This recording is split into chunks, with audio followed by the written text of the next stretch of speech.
Alright, let me tell you a secret. Booktubers have no idea what good books are. Cheers.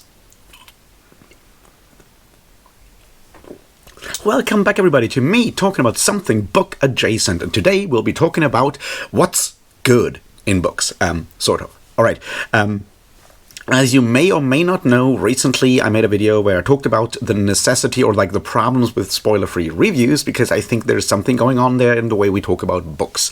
And this is sort of a follow-up, and there might be other videos in this vein where I talk about general thoughts on how we do book conversations on the internet and what the problems with some of those are. If you are someone who talks about books on the internet, feel free to chime in either in the comments or make your own videos. I am once again not naming individual YouTubers because this is a general issue that I think we should think about in more detail, and naming individuals is not really helpful here. Once again, this is a general problem.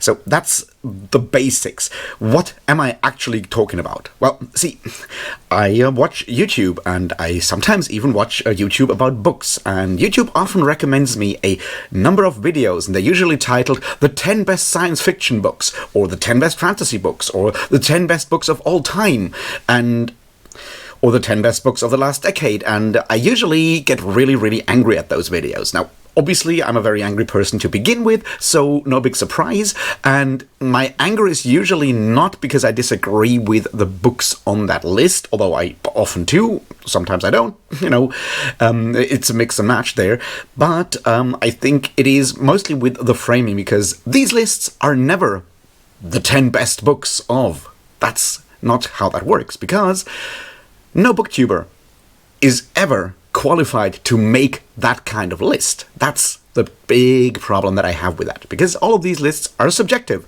and good or bad is not a subjective quality, and that's kind of my issue. So what I want to talk about today is the kind of language we use when we talk about books, and when we judge books, when we make value judgments about books, because these are value judgments, and I think words matter.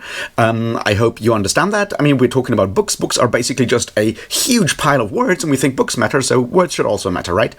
That's the understanding here. So what am I going to do, and how am I going to do this? So here's how I think about this. I will explain several categories of value judgments that we can make about books that I think we should differentiate between, and use different language for all of these, because it makes our conversations about books clearer. Then I will talk about our motivations on why we read, and how these correspond to these different qualities, to these different categories of value judgments that I've mentioned before. And then I'll talk about how these categories kind of have fallen by the wayside in our language at the moment, and why I think that is a problem, both in general, but also very much in online book discourse, book influencers talking about whatever, and so forth. That is roughly the structure that I plan to go through. We'll see if that works out. Alright, ready?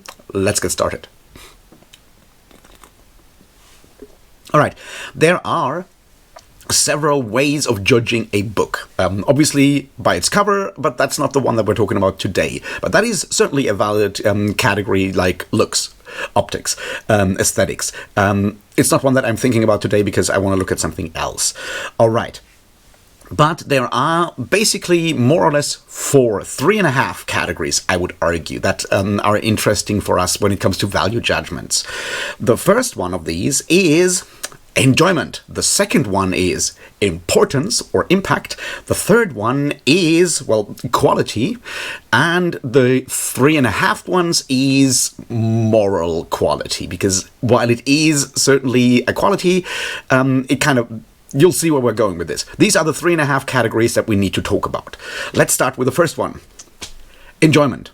Enjoyment is a subjective category. What do I mean by that? Well, if you read a book, you can then make a very personal decision, and that is, did you enjoy that?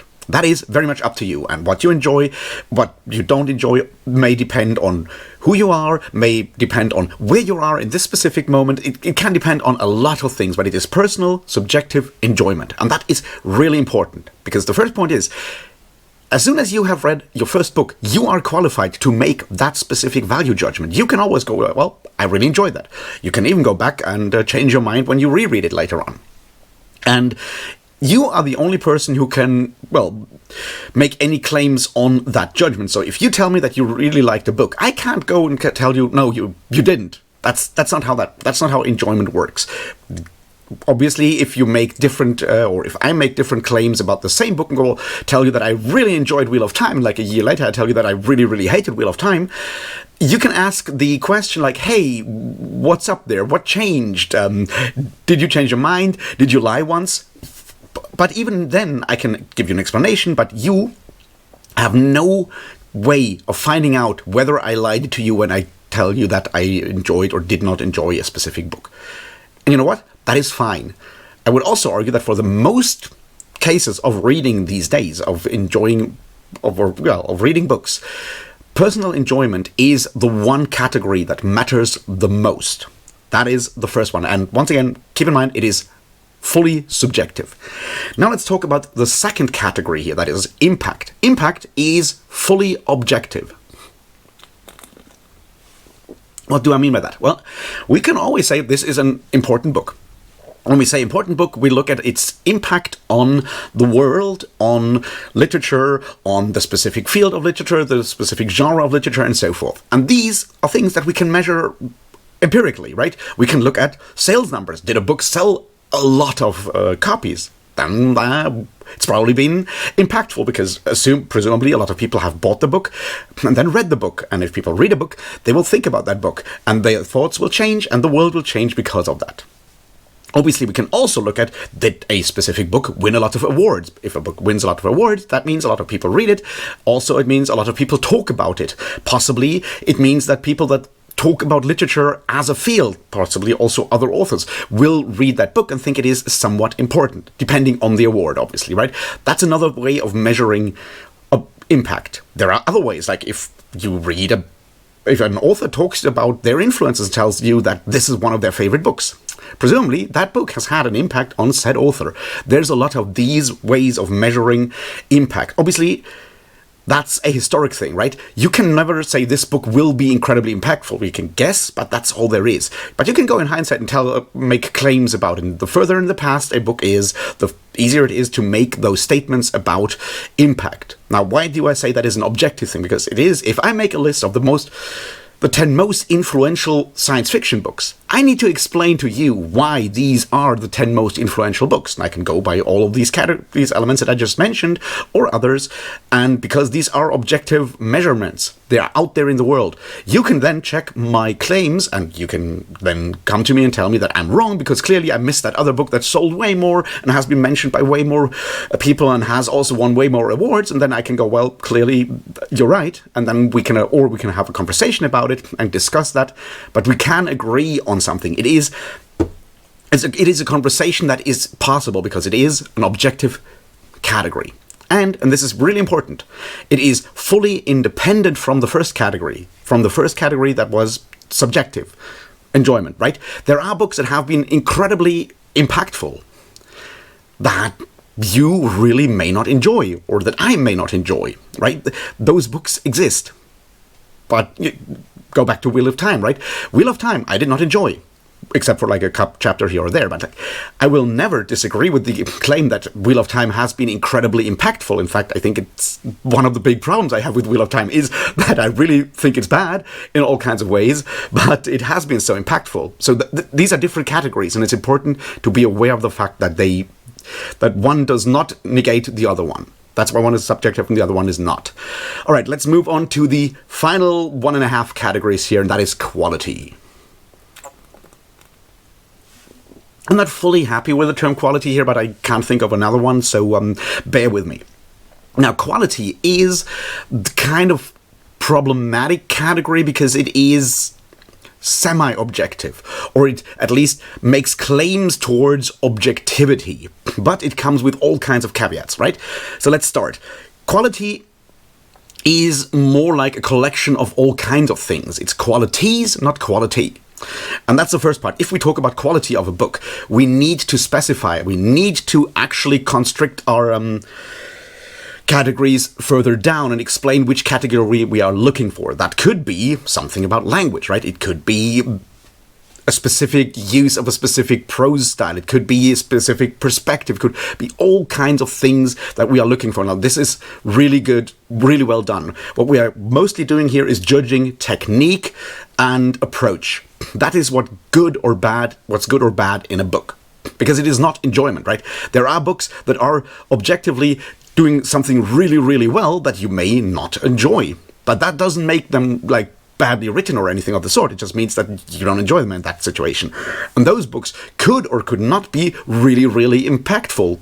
Both are options. Those categories are, as I said, very much independent from one or from the other. So the first part about quality is that it's in fact qualities, and the idea of, just summing up all these qualities, these different qualities, and going like, well, it's really good in 7 of them and not so good in 3 of them because I've just like arbitrarily restricted it to 10 qualities, then clearly it is a good book in that regard. That's not how value judgments when it comes to quality work. But it's important to understand that we are, the first step when we're talking about quality is we need to actually be explicit about which specific quality we are judging, which specific qualities we are judging. Now, the second part here is, this is, if it wants to be, and if you make claims towards objectivity in that specific category, that specific value judgment, when we're talking about quality, we are talking about expertise, right?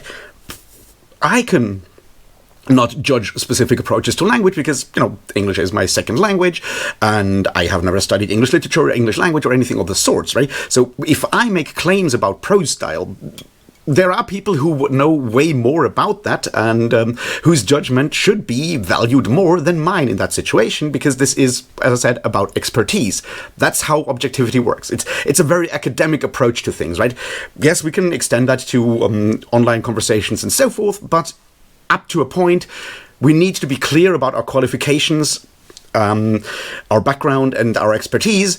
That, gives us the authority to make those claims when we, discuss these claims with other people. And that is the second really important aspect when we talk about qualities that are somewhat objective.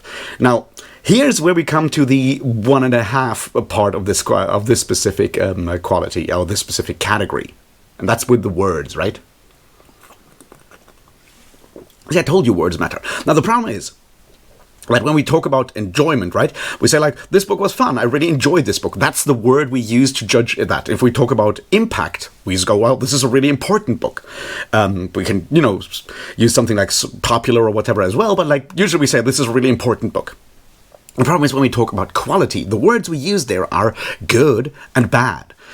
And those have a second kind of meaning, right? They have a meaning to judge quality in like a more or less empirical way, in a more or less, as a value judgment for quality.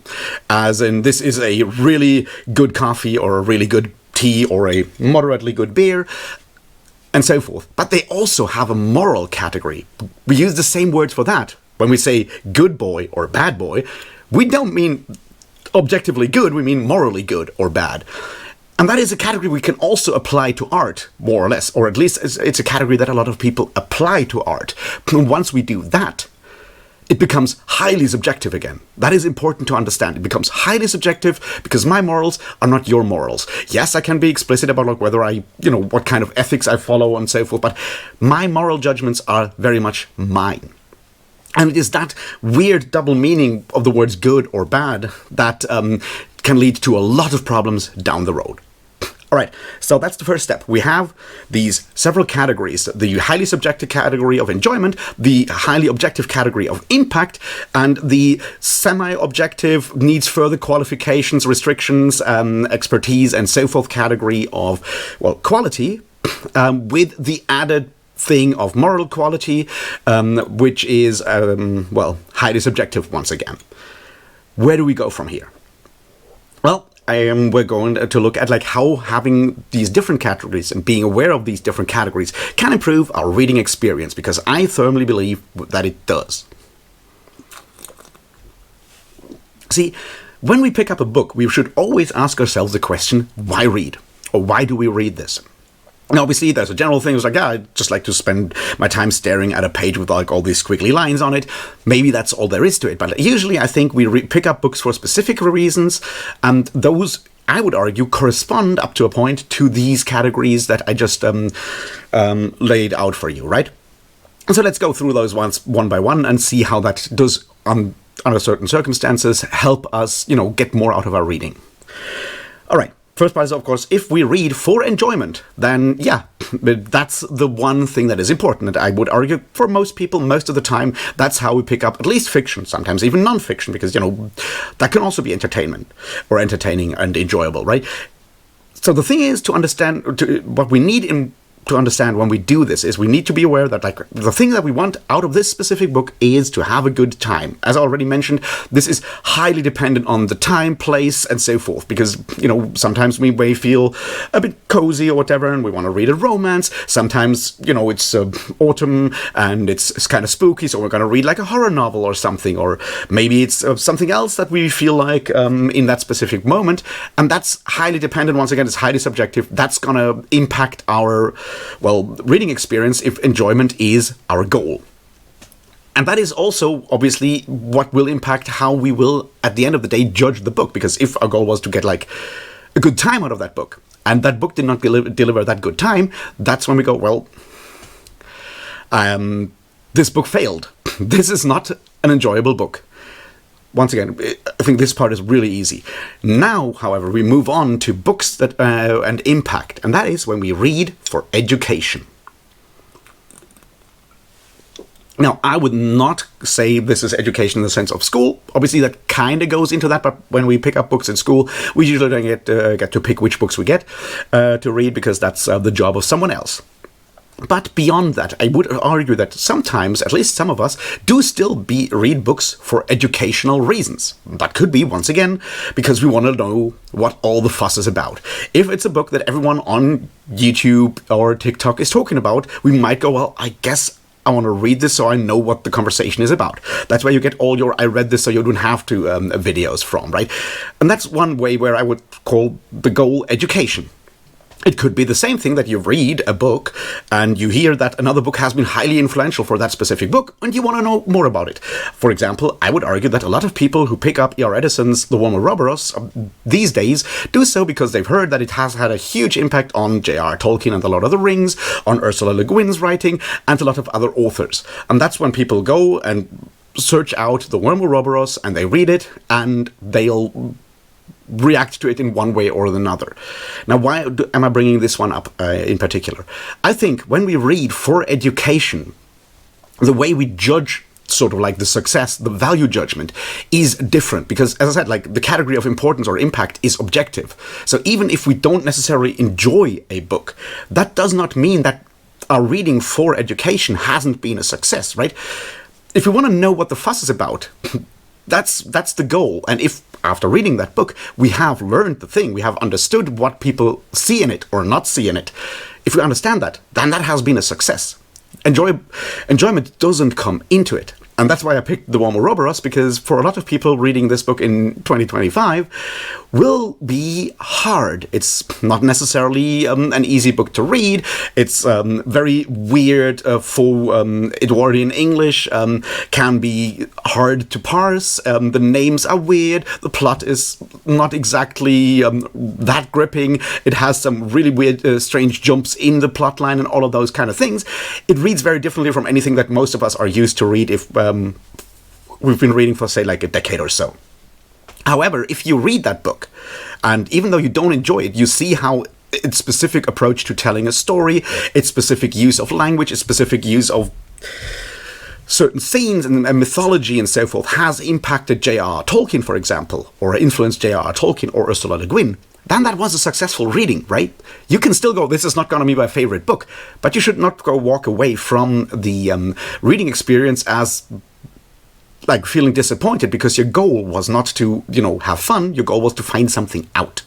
And that, I think, is important to understand and can help us go through certain reading experiences in a more positive way. Like, I've certainly encountered situations where people told me, why don't you stop reading this book since you really seem to hate it that much? And I'm like, well, I'm not reading it to have fun. I'm reading it to find something out. And So it's still a success, even though I personally don't have a lot of fun with it. The fun or like enjoyment for me in this situation comes from learning something. So that is the second category, reading for education.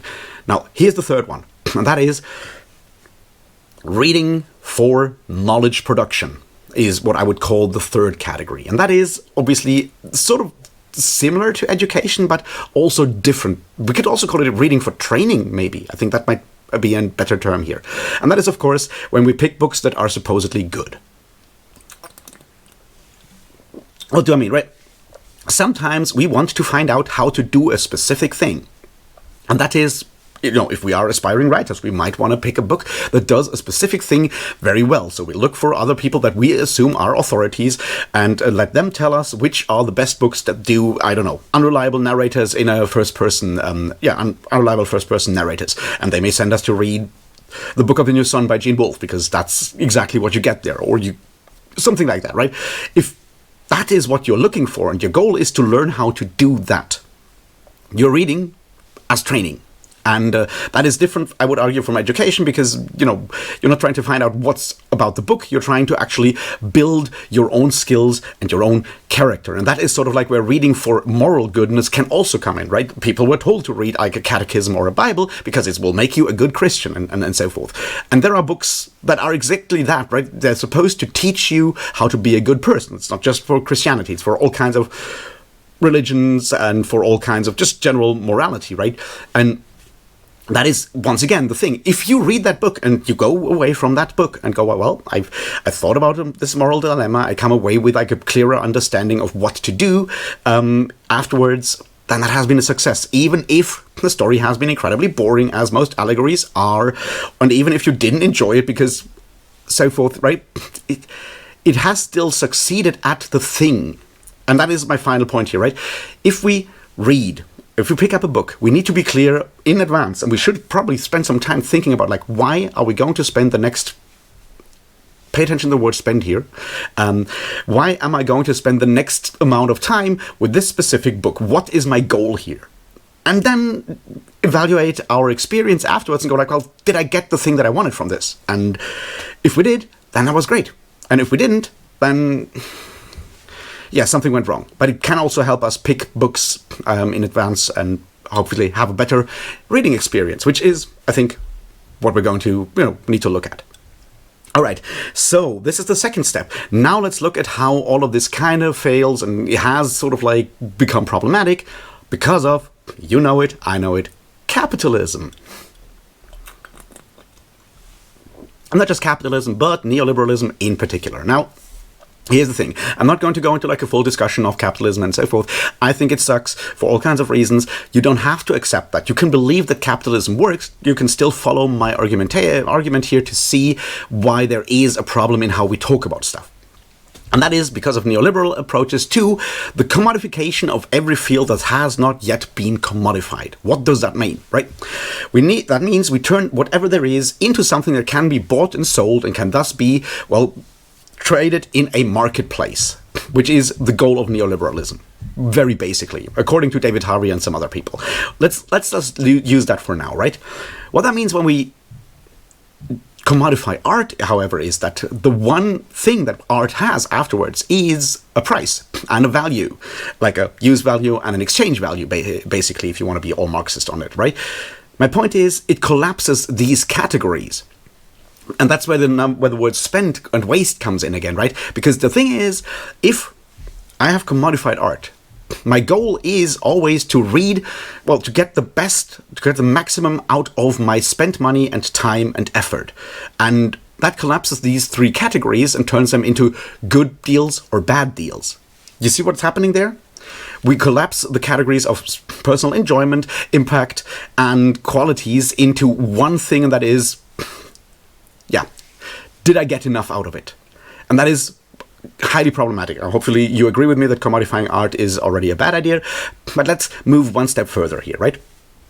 All right. See, one of the corollaries of neoliberalism is, of course, that once you have commodified everything and put everything in a market, the goal is to maximize these things, right? You need to maximize your revenue. You need to maximize your values. You need to get the maximum out of everything. And that is where that double meaning of good comes in, right? Because a good deal is not just a good deal in like you get a lot of value for your investment. It also is a morally good deal. It is your moral duty to actually perform this form of capitalism as much as possible. And that is where we have the real problem with that collapse of these different categories. Which brings me to the next step. Let's talk about reading as performance. Because if we read in public, and public means on the internet, then we are performing reading. Now, I'm not going to say that's bad to perform reading. I'm just like, this is what happens. And it doesn't matter whether you are like an influencer, you run your own YouTube channel, your own Instagram channel, or whatever. If you post a picture of you with a book once in your entire timeline, that's you performing reading at that specific point. If you write one Goodreads review, that's you performing reading. If you just rate one book on Goodreads, that's you performing reading. And that is fine. That's just like, well, that's just the cost of doing business on the internet these days, right? It is performative. But there is something that comes with that performance. And that is, of course, that double meaning. Performing reading under capitalism, under neoliberalism, means performing reading well. And it also means, and that means, of course, reading books that are deemed good deals under neoliberal capitalism. That means reading the best books. And now you see why actually collapsing those categories makes conversation really difficult. And if you then take into account that, wonderful word again, take into account the fact that there is that double category of both like just a maximization of value and a moral category, you come to a really, really difficult place. Because it means that if you are not reading the best books, you are morally failing at doing performative reading, at doing capitalism the right way. And if you go online, you see a lot of people shaming a lot of other people for supposedly not reading the best books. And that is, once again, where stuff gets really dangerous and difficult. And that is kind of where I want to go with this near the end. See, if we are actually performing this in public, and if we are influencers, that means we actually have a channel, we talk about books in public, even if it's, my channel. I have like 1,680 something subscribers. I make a video about books and 50 people watch it, and 2 people decide that they want to do the thing that I said or buy the book that I talked about. That's when I have influence. Now, if you have like 10,000 subscribers, or if you have like 100,000 subscribers, or 500,000 subscribers, obviously that influence will be much higher, but it is still the same form of influence. And I would argue that with that influence comes a responsibility. And that responsibility is obviously clarity in speech and understanding our abilities, understanding our expertise, the lack of expertise, and so forth. Because if we are fucking up, other people will suffer for these consequences, suffer the consequences. Right?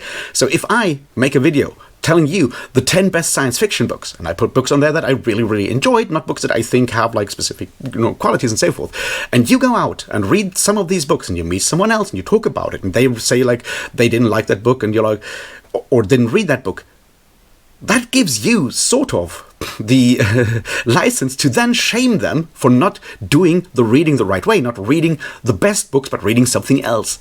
And that moral shaming is certainly coming up in a lot of conversation about the supposed lack of quality of books that people are reading and so forth. Obviously not necessarily, hopefully not with like the stuff that I talk about, but it certainly happens on the internet, right? And I hope you're aware of that. And that is why we need to be clear about whether we are talking about 10 books we really like, or 10 books that we think have been really impactful, or 10 books that we think are actually being really, really good at a specific thing. And if we don't do that, we are failing the people that watch us. We are failing larger book discourse in a lot of ways. And to end this all, let's talk about the double meaning of morality. See, I already said that we can, in fact, also judge books as good books or bad books according to their moral themes, the morality that we see in them. And if we use that to then judge them as good or bad books in the overall capitalist sense, right? In the overall neoliberal, we just talk about the best books kind of thing, or the worst books. That's where we end with people talking about romanticy being actually evil, corrupting the youth, and so forth. And there's a lot of people who do that already. And that is finally where I want to end this. We need to be clear about the language that we use, because if we are unclear about the language that we use, we give people with really morally dubious questionable ideas and goals. We give them all the tools they need to then cause actual active harm. And that sucks. All right. That's all I wanted to talk about today. I hope you, when you make these kind of videos, you talk about the books that you like and so forth, and be clear about the language that you use. And if you are someone who just wants to pick books, think about why you're picking up a book and figure out whether, just reading a book because you want to have a good time, even though everyone else tells you that this book is not good, you're fine, right? That's the goal. And if you're picking up a book because you want to find out about something and you don't enjoy it, just think about that you actually learned something about the thing that you wanted to learn. And if you did that, then that's also cool. And, let's not be dicks, I guess. Anyway, let me know your thoughts about all of this down in the comments. Like, subscribe, share, make a video about it if you feel like it. Tag me in it so I can yell back at you. Do all of those wonderful things. Join the Patreon. Give me money if you feel like it. Join the channel. Give me money. Send me money through PayPal if you feel like it. You don't have to. I'm just poor. Anyway, most importantly, read the books that make you happy. Be good people. Be cool people. I'll see you in the next one. And until then, thanks and cheers.